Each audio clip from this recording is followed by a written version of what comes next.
amado, te damos muchas gracias por el enorme privilegio una vez más que nos concedes de experimentar este milagro que tu palabra dice en Lamentaciones 3:22, que por tu misericordia nosotros no hemos sido consumidos porque nunca decayeron tus misericordias.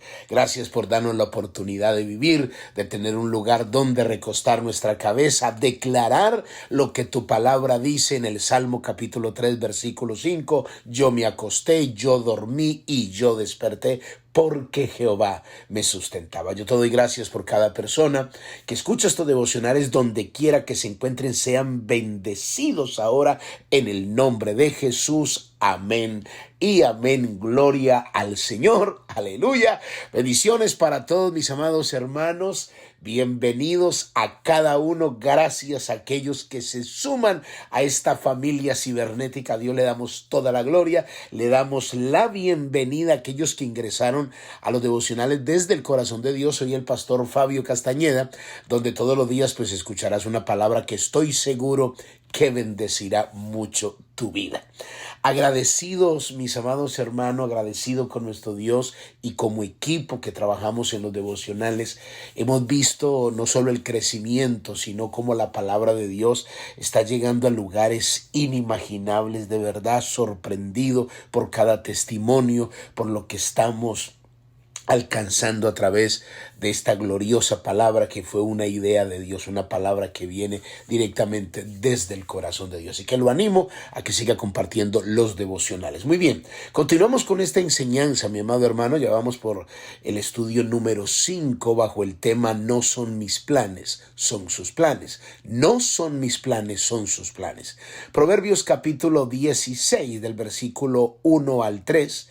Como todavía estamos en el versículo 1, voy a volver a leer el versículo 1. Dice: del hombre son las disposiciones del corazón, mas de Jehová es la respuesta de la lengua. Vamos a dejarlo hasta ahí porque hemos venido profundizando, mostrándoles al menos algunos ejemplos de cómo Dios interrumpe nuestros planes cuando en nuestra terquedad de alguna manera queremos hacerlo bajo nuestros pensamientos, sin tener en cuenta a Dios, digámoslo de esa manera. Entonces Dios a través del proverbista nos dice: está bien, ustedes pueden tomar sus propias decisiones, alcanzar sus propias metas y sueños, y no es malo establecernos metas y sueños, pero lo que Dios nos quiere enseñar a través de esta palabra es que es muy importante que tengas tus metas y tus sueños y que Dios esté involucrado dentro de ellos. Porque es que tenemos la garantía de ser exitosos cuando así lo hacemos. Entonces ayer estuvimos leyendo un ejemplo extraordinario que Dios nos ministró de una manera maravillosa, en la experiencia de Pedro cuando decidió volver a pescar. ¿Dónde registra eso la Biblia? En Juan capítulo 21, del versículo 1 al 17. Son 17 versículos donde vemos un diálogo, una conversación entre Jesús y sus discípulos, y obviamente vemos un sinnúmero de acciones que se presentan aquí que nos revelan a nosotros esa intervención divina, esa manera de pensar de nosotros los seres humanos, de los planes que tiene Dios y de los planes que tenemos nosotros. Para parafrasear en lo que nos quedamos ayer, Pedro había decidido irse a pescar. Recuerde que ya tenía un destino profético y era el que el Señor había marcado en Mateo 4:19, que sería pescador de hombres. Entonces volver a pescar es hacer a un lado el plan de Dios y seguir tus propios planes. Y esto arrastra a los que están a tu alrededor. Los mismos discípulos le dijeron: no, vamos también nosotros. Entonces, en ese momento aparece Jesús en una manera muy tierna, muy amorosa, pero con el propósito de interrumpirle su plan, con el propósito de mostrarle que él tenía que ser encaminado en el propósito eterno. Entonces Dios se aparece. Ellos pasaron toda la noche pescando, haciendo miles de intentos para poder lograr sacar algo, y no sucedió nada. Entonces Jesús, dice la Biblia, que cuando ya iba amaneciendo, 5:30 de la mañana, 5:45, cuando ya iba amaneciendo, Jesús se aparece. Y cuando Jesús se aparece, les lanza la pregunta: ¿Tienen algo de comer? O sea, Jesús ya sabía obviamente que no habían pescado nada. Entonces, entender que muchas veces en nuestros planes no vamos a lograr nada. No vamos a lograr nada. Y si alguien logra alcanzar algo, en vez de ser agradecido, saca a Dios de la ecuación. Es que yo lo conseguí por mi propio esfuerzo, yo fui el que me quemé mis pestañas, a mí nadie me dio nada. Y entonces así hablamos con esa prepotencia y esa arrogancia. Pero algo que aprendemos aquí es que si las cosas se establecen de acuerdo como Dios quiere que las hagamos, entonces ya Dios tiene preparado todo para nosotros. A veces nosotros agarramos luchas porque queremos, porque así somos los seres humanos.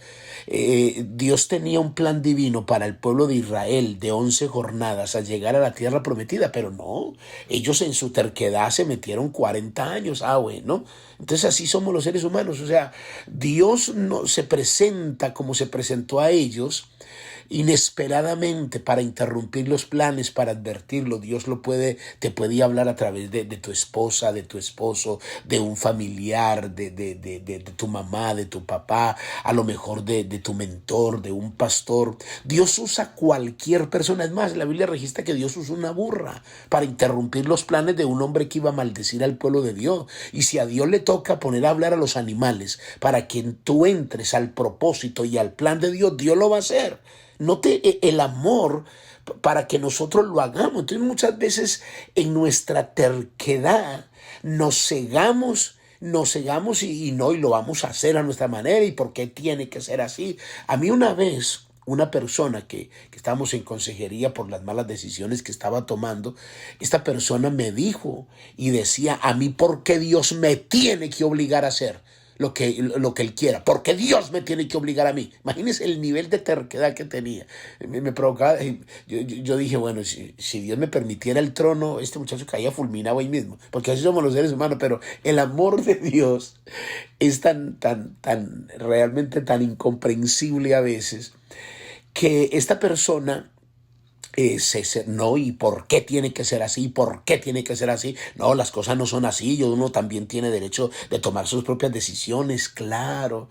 Pero es que lo que Dios te está diciendo es para tu propio beneficio. Entonces, ahora esta persona está pagando las consecuencias de esa decisión. No fue porque Dios lo programó, no fue porque Dios lo enfermó, no fue porque Dios lo llevó a ese estado deprimente de miseria y de pobreza y de estar solo y tirado y abandonado por ahí.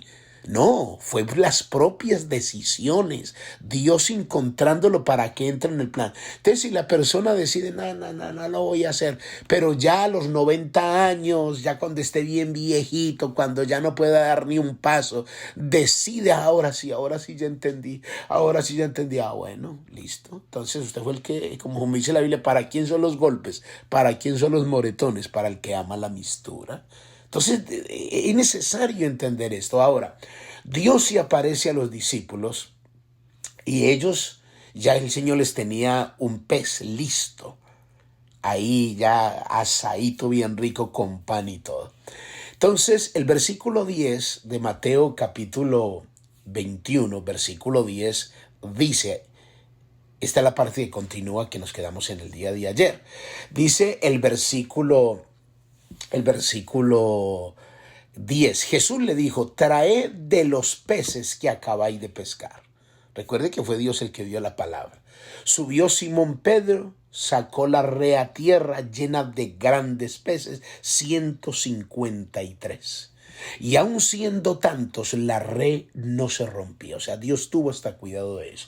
Les dijo Jesús: venid, comed. Y ninguno de los discípulos se atrevía a preguntarle: ¿tú quién eres?, sabiendo que era el Señor. ¿Ha estado usted en algún momento reunido con alguien que lo están llamando a usted a cuentas, pero en una manera muy profesional, muy ética, muy limpia, que usted se queda sin palabras, que usted no sabe? Ha estado en un ambiente que hay tensión, nadie sabe que nadie se atreve a romper el hielo. Imagínense, todos ahí calladitos sin decir nada. El Espíritu Santo trabajando en ellos, en los discípulos, diciendo: wow, metimos la pata. wow, imagínese lo que hice, imagínate la cantidad de pensamientos. Vino pues Jesús y tomó el pan y les dio, asimismo del pescado. Esta era ya la tercera vez que Jesús se manifestaba a sus discípulos después de haber resucitado de los muertos. Increíble, era ya la tercera vez.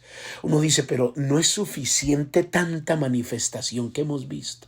No es suficiente tanta intervención de Dios, tantos milagros que hemos visto, que le provoca, como si Dios le provocara, como si Dios dijera, o sea, ¿qué más tengo que hacer?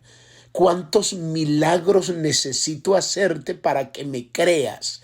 Que estoy ayudándote, que quiero que vivas bien, ¿qué más tengo que hacer?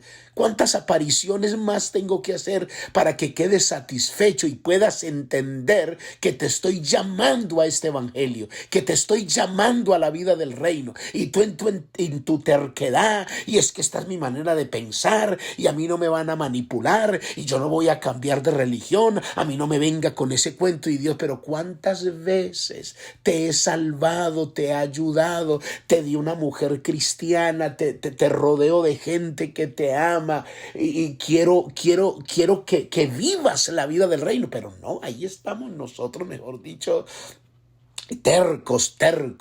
Entonces, el detalle de que la Biblia diga, ya era la tercera vez que Jesús se le presenta. O sea, todavía los discípulos, como dicen los mexicanos, no le había caído el 20. Todavía no habían entendido que tenían un destino y un propósito eterno por el cual tenían que vivir. Y si a Dios le toca 1, 2 y 3 y 10,000 veces estorbarte tus planes, lo va a hacer por amor. Esto es extraordinario. Entonces, ¿cuál era el plan y el propósito eterno de Dios que tenía para Pedro? De que él entendiera que ha sido llamado para ser pescador de hombres. El plan de Dios era que él predicara el evangelio, que no regresara al lugar donde Dios lo sacó, que no regresara allí. Es necesario entender esto. Hay otro principio que sé que no alcanzamos a terminar, otro ejemplo, 3 ejemplos de cómo Dios viene a interrumpir los planes que muchas veces nosotros pensamos hacer o vamos a hacer. Ya vimos 2 ejemplos, ahora vamos a mirar el tercer ejemplo, solo alcanzo a leer un poquito nomás. El tercer ejemplo está en Lucas capítulo 12, del versículo 13 al 21. Miren lo que dice la palabra del Señor. Le dijo uno de la multitud: Maestro, di a mi hermano que parta conmigo la herencia. Mas él le dijo: Hombre, ¿quién me ha puesto sobre vosotros como juez o partidor? Él le dijo: Mirad, guardaos de toda avaricia, porque la vida del hombre no consiste en la abundancia de los bienes que posee. Aquí es donde está el engaño de muchos. Creen que porque tienen el respaldo de Dios. Cree que porque han logrado ciertas cosas, ya Dios está de acuerdo con sus planes y con sus determinaciones. Yo te invito para que medites en esta palabra y mañana te explico esta parábola. Mañana te explico esta porción, este tercer ejemplo. Padre, te doy muchas gracias por tu palabra. En el nombre de Jesús, amén y amén. Muy bien, mis amados hermanos, amigos, familia, cuídense mucho. Bendiciones. Bye bye.